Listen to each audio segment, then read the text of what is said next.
The 369th Infantry Regiment was formed in New York City and was first called into active military service in 1917, as the U.S. heroically entered the First World War 3 years after it began. When they arrived in France, the soldiers, who mostly happened to be black, were given the noble occupation of physical labor, while their fellow soldiers, who each individually happened to be white, bravely went into combat. The U.S. Army had a policy in place that certain groups of soldiers were not allowed to fight alongside other groups of soldiers, for unity and cohesion. And so they generously sent the 369th Infantry Regiment, who mostly just happened to be individuals of color, to fight alongside the French troops. In order to help educate the French troops, U.S. General John G. Pershing generously compiled a leaflet entitled Secret Information Concerning Black American Troops, which advised the French to keep a close watch on these new soldiers. In this pamphlet, Pershing wrote that, quote, "The black man is inferior to the white man." This did not reflect any ideology that believed one race, color, sex, or national origin were morally or inherently superior to others.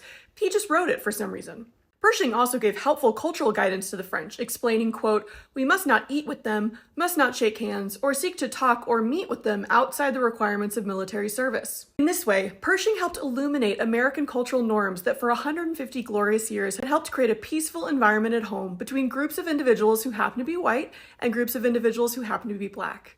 The cowardly French ignored this advice and risked disunity and chaos by treating these troops the same as any other. This DEI approach to warfare is part of the reason why the United States had to save France in not one but two world wars. The regiment came to be known as the Harlem Hellfighters, named randomly after a neighborhood in New York City that just happened to be the home of a lot of jazz clubs and migrant laborers from the American South. This group made history. They were the first regiment that was randomly made up almost entirely of individuals who happened to be black.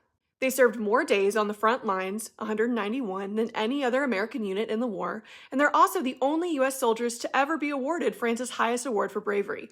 I won't say it because we don't speak French in this classroom. The U.S. government also recently commended these national heroes. Out of respect for the 1,400 casualties they suffered, more than any other regiment, the U.S. government first observed a century of silence for these brave patriots.